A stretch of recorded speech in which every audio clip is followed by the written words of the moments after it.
Fractured light from the crystal chandelier dappled the polished marble as Kwon Ji-hoon brought a glass of dark raspberry wine to his lips. The rich sweetness of the bok bunjiju coated his tongue as his gaze swept the room with a practiced, predatory stillness. The Portland restaurant was alive with the city's elite. Lawyers murmured about acquisitions, tech founders toasted new ventures, and women in designer dresses offered laughter to jokes devoid of humor. Beyond the vast windows, the Willamette River reflected the amber glow of the city lights, its surface shimmering like liquid bronze. Night fell over the city like a fine silk shawl, draping the steel bridges and verdant hills in a soft shroud of darkness. The pianist shifted from a classical piece to something more contemporary, his fingers moving over the ivory keys with a precision born from a lifetime of practice. Waiters navigated the tables like choreographed dancers, bearing plates of seared scallops and wagyu beef, their paths weaving together in a silent, synchronized ballet. Ji-hoon's table was in the corner, a position of power where glass met wall, granting him a clear view of both entrances while his back remained secure. His suit was a deep charcoal, tailored in Seoul, the fabric absorbing the light in a way no off-the-rack garment ever could. The air was fragrant with caramelized shallots and aged soy, mixed with the faint, expensive scent of tobacco from a private lounge. Every movement from the staff bespoke a level of training that cost more than an average person's monthly salary. The entire atmosphere was heavy with the weight of old money and even older secrets. A crash near the kitchen doors shattered the carefully orchestrated piece. It wasn't the sound of breaking plates, but of a body colliding hard with the hostess stand. Head swiveled as a small figure tore through the entrance, her bare feet slapping against the cold marble, her breaths coming in ragged, desperate gasps.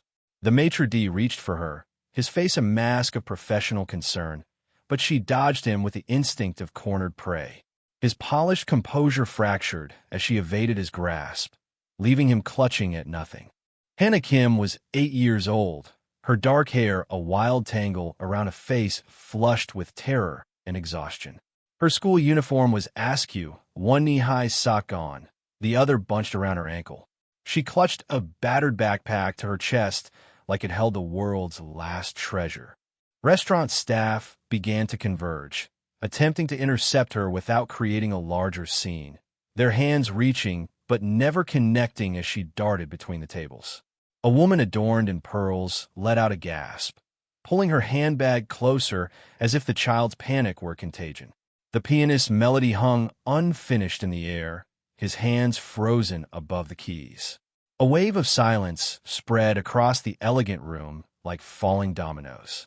Ji-hoon lowered his wine glass, its base meeting the marble with a sound so soft it was almost imperceptible. His expression remained a granite mask, but his focus sharpened like a blade being honed. The girl was moving toward him, not in a random flight, but with the deliberate aim of someone who had made a calculated choice. Her path cut through the restaurant's rigid order like a stone skipping across a placid lake, sending ripples of disruption outward. His security detail near the bar shifted, their hands drifting toward concealed holsters. She stopped at his table, her small hands gripping the edge of the fine linen tablecloth, leaving damp prints on the expensive fabric. Her chest heaved, sweat purling on her temples, her eyes wide with a fear that went beyond anything childish. Ji-hoon's men started to move in, but he raised a single finger. The gesture was so minimal it barely registered as movement, yet it froze them in place. The girl's eyes locked with his, holding an intensity that was startling in one so young. Desperation was etched into every line of her face. She opened her mouth, struggling for words past the panicked breaths that threatened to suffocate her. The entire restaurant seemed to hold its breath, a captive audience to the unfolding drama. "He's coming," she whispered. The words were barely audible, yet they sliced through the silent room like a bullet through fog. 2 words that altered the temperature of the air, transforming the expensive ambience into something cold and menacing. Ji-hoon's expression was unchanged, but a swift calculation took place behind his eyes, processing information at a speed few could comprehend. He studied the girl's face as if reading a contract where a single missed detail could be fatal. The silence that followed Hannah's words stretched, growing thinner with each passing second.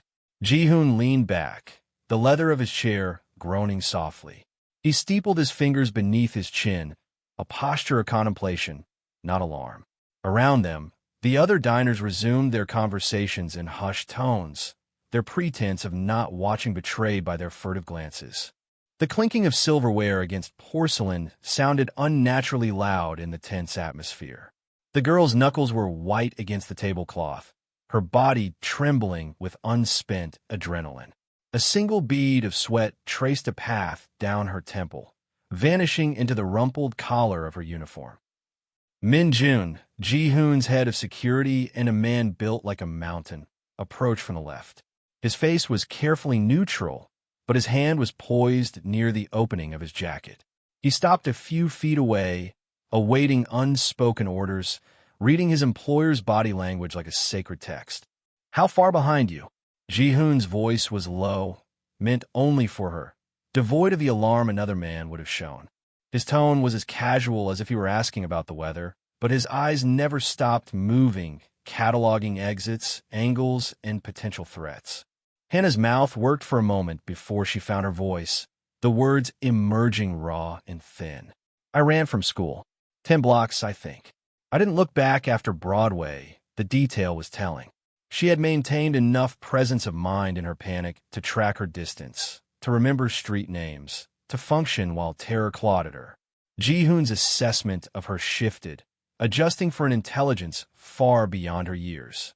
His hand moved to the table, his fingers tapping a single, deliberate rhythm against the marble that his men would recognize.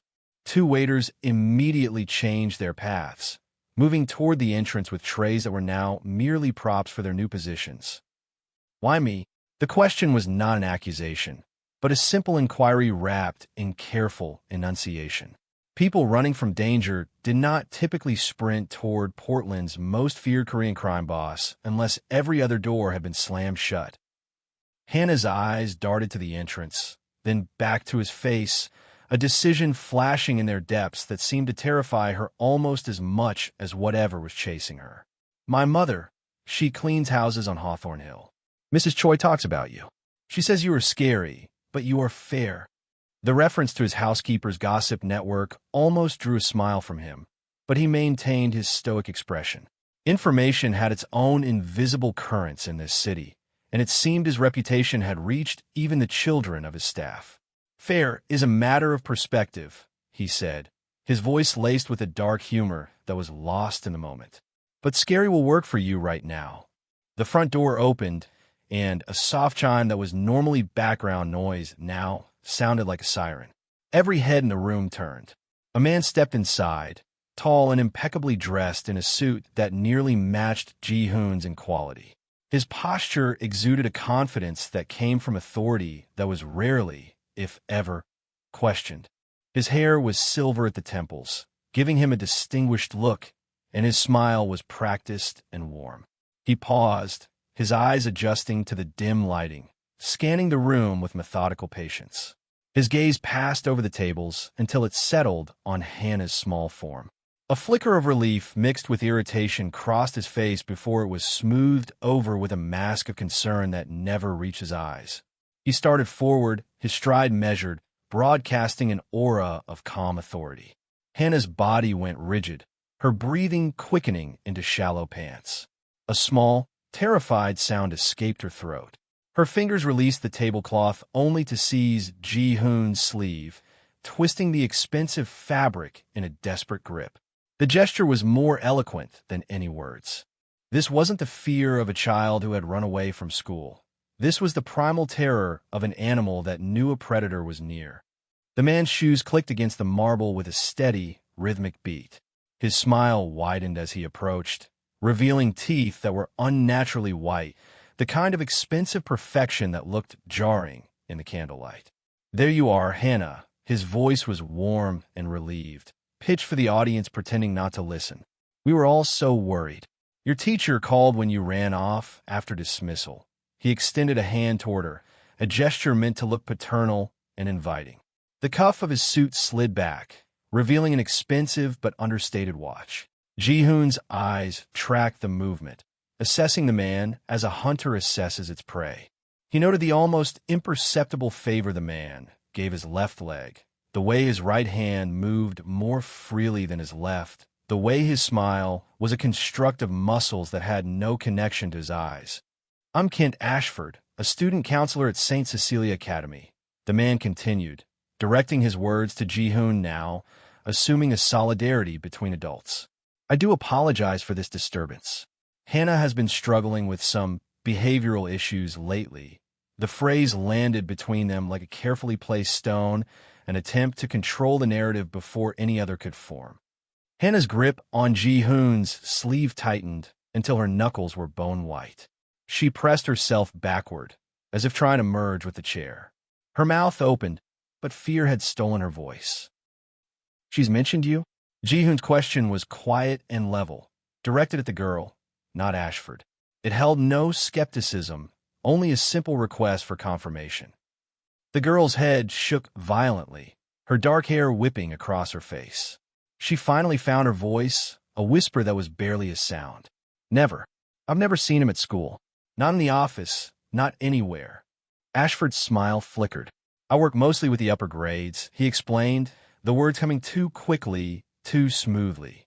"So the younger students wouldn't necessarily know me." The lie was well rehearsed, but his weight shifted, a subtle repositioning that suggested he was preparing for a resistance he hadn't anticipated.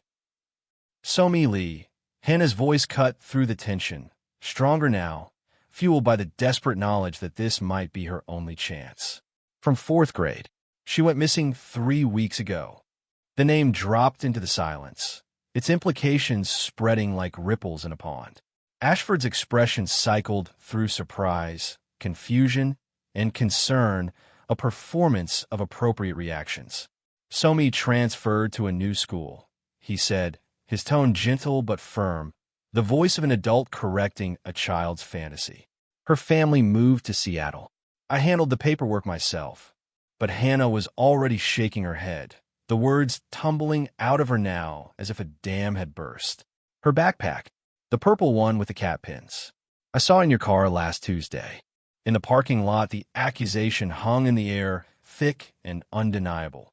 Ashford's face arranged itself into a look of benign confusion, but behind his eyes, a frantic calculation was taking place. "You must be mistaken, sweetheart," he said, the endearment dripping with condescension. "I don't even know which car you mean." Ji-hoon's wine glass returned to the table with deliberate slowness. The soft click of glass on marble carried more weight than a shout. It was a signal. His men materialized from their positions around the restaurant, not rushing, but repositioning with the coordinated grace of chess pieces moving into place. They formed a loose, almost casual perimeter that effectively sealed off the exits. "The silver Lexus," Hannah continued, her voice gaining strength from Ji-hoon's silent support. "The license plate starts with KXD. I memorized it because something felt wrong." Ashford's professional mask slipped, revealing something cold and hard beneath. His hand lowered, no longer an invitation, but a loosely curled fist. The ambient noise of the restaurant faded away completely. "That's quite an imagination." He forced a chuckle that sounded like grinding stone. His eyes darted toward the exit, then back to Ji-hoon. "Children often confuse things, especially when they're upset." Ji-hoon's fingers tapped once on the tablecloth, a rhythm that Min-jun instantly recognized. The security chief produced a phone, his thumbs flying across the screen, accessing databases not meant for public eyes. Somi's lunchbox was there too, Hannah said, her breathing steady now, drawing courage from the invisible fortress of men forming around her. The yellow one with the princess stickers her grandmother gave her. Each specific detail added weight to her accusation, making it impossible to dismiss. Ashford's jaw tightened. "I think we should discuss this privately," he suggested, his voice taking on an edge that cut through his pretense of concern. "Perhaps outside." The suggestion was a thinly veiled threat. She stays here. Ji-hoon's voice was quiet but absolute, leaving no room for argument. But you are welcome to explain why an upper-grade counselor has a fourth grader's belongings in his car. Ashford's smile was gone completely, replaced by a hardness that twisted his handsome features. There's a misunderstanding, he tried again, but the warmth was gone from his voice, revealing the cold metal beneath. I'm trying to help a troubled child. Her mother works 3 jobs, she's barely supervised. The attempt to deflect was clumsy. Ji-hoon had spent a lifetime reading people, finding meaning in the things they didn't say. Min-jun moved closer, angling his phone screen toward Ji-hoon. Information glowed on the screen, and something dangerous flashed in Ji-hoon's eyes. Street Cecilia Academy has no Kent Ashford on staff, Ji-hoon stated, his voice dropping, each word landing like a hammer blow. Their counselor is a woman named Patricia Hemmings. She has held the position for 6 years. The statement detonated in the space between them, incinerating the lies. Ashford's face paled as he scrambled for an explanation that wouldn't come. His eyes tracked the positions of Ji-hoon's men, realizing his exits were gone. He watches us at recess. Hannah's voice cut through again, empowered by being believed. He stand by the fence on Tuesdays and Thursdays. Always watching, the detail sent a chill through the room. A woman 2 tables away discreetly took out her phone. Somi told me a man was giving her gifts by the gate. Hannah continued, the memories pouring out. Said he knew her mom and could give her rides home. She showed me the candy, fancy chocolates in gold wrappers. Ji-hoon stood slowly, unfolding from his chair like a blade being unsheathed. The restaurant was now utterly silent, all pretense of ignoring the confrontation abandoned. Min-jun, he said quietly. The name was the only command needed. The security chief moved to block Ashford's most direct path to the door. Ashford's hand darted toward his pocket, a move that triggered an immediate, silent response from 3 of Ji-hoon's men. Easy. Ji-hoon's voice was sharp, cutting through the tension. Let's not make this messier than it needs to be. There are civilians here. His consideration was for his own interests, not compassion, a calculated move to avoid a spectacle that would invite police reports. Ashford's hand froze, then slowly emerged empty. I want my lawyer, he said, his voice stripped of all pretense. You can't hold me here. A feint? Humorless simile touched Yohannes' lips. No one is holding you, he replied, his tone reasonable, even as his men tightened their invisible net.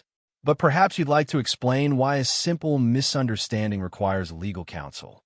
Minune's phone bust. He glanced at the screen, then at Ji-hoon, his expression darkening. 3 priors in different states, he murmured, his voice low but audible enough for Ashford to hear. Registry lists him under another name. Kent Ashford is alias number 4-inch. The information was a final confirmation.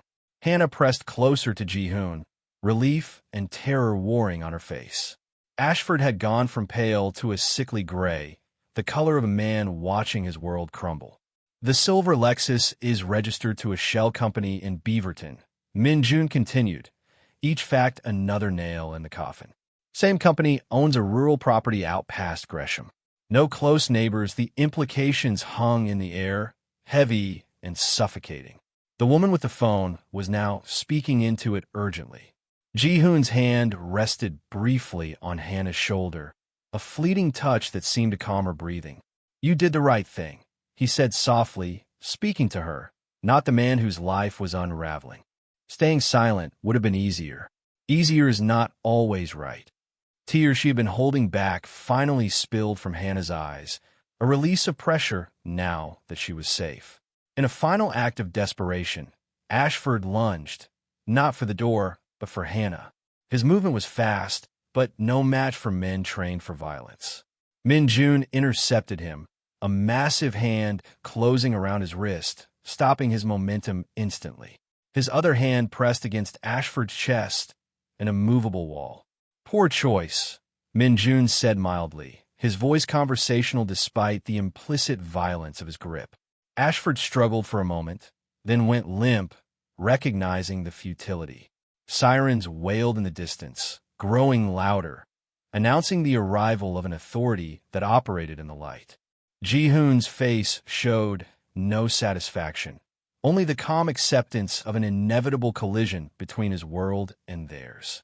The restaurant manager emerged, his face ashen, understanding that his pristine establishment was now a crime scene. Ji-hoon caught his eye and gave a single nod, a silent promise of compensation for the disruption. Ashford had stopped struggling, his eyes tracking the approaching lights with a mix of fear and resignation. How many? Ji-hoon's question was soft, yet it cut through the noise. How many families before Somi's? Before Hannah almost became another name on your list.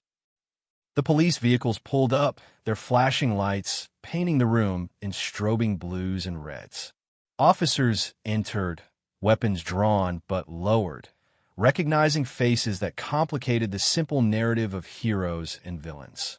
The lead officer's name tagged Red Park. Her eyes were weary, the eyes of someone who understood Portland's layered reality. Mr. Kwon, she acknowledged him with a nod that was neither respectful nor hostile, simply a recognition of his place in the city's ecosystem. Her gaze shifted to Ashford. "This is Ken Ashford, or whatever he calls himself," Ji-hoon said, his voice clear and concise. "The girl can provide details about his activities near Street Cecilia Academy." Detective Park's expression hardened as she absorbed the implications. She gestured to her partners, who moved in with handcuffs, reciting Miranda rights to a man who had denied his victims theirs. "We'll need statements from everyone," she said, her gaze sweeping the room, especially the child. Hannah pressed against Ji-hoon's chair, not yet ready to transfer her trust. Her fingers found his sleeve again, a lifeline. "She stays with me until her mother arrives," Ji-hoon stated, not a request, but a term. "My lawyer will be present for any interviews. She is 8, and she has been braver than most adults." Park weighed her options and nodded slowly, accepting the terms. As Ashford was being led away, Hannah's voice rang out, clear and certain. "Check the property in Gresham." He took pictures on his phone. "I saw them." The detail stopped Park cold. She turned back to the girl, seeing her now not just as a victim, but as a crucial witness. "What kind of pictures?" she asked, crouching to Hannah's level. "A basement." Hannah's voice wavered but held. "Concrete walls. Heavy locks on the outside of a reinforced door. The kind that keeps sound from getting out." The description painted a horrifying picture. Park stood abruptly, grabbing her radio. "I need search warrants for a property in Gresham." She spoke with crisp urgency. "Possible kidnapping victim on site. This is time critical." Squad cars peeled away, their sirens screaming into the night. Inside the restaurant, Ji-hoon's phone was buzzing, his own network stirring to life, moving faster and through deeper channels than any official system. He directed his own resources toward the Gresham property, his thumbs moving with quiet efficiency. Hannah sat in a chair a waiter had brought, looking small and lost. Her eyes were fixed on the door where they had taken Ashford away. Detective Park returned to Ji-hoon's table, sitting without invitation. "Your information network is impressive," she said, her tone neutral. "The property records you provided will save us hours. Maybe a life." Ji-hoon inclined his head, a fractional movement of acknowledgement. He kept his eyes on Hannah. "The girl's mother, Soyeon Kim, is on her way," Park continued, consulting her phone.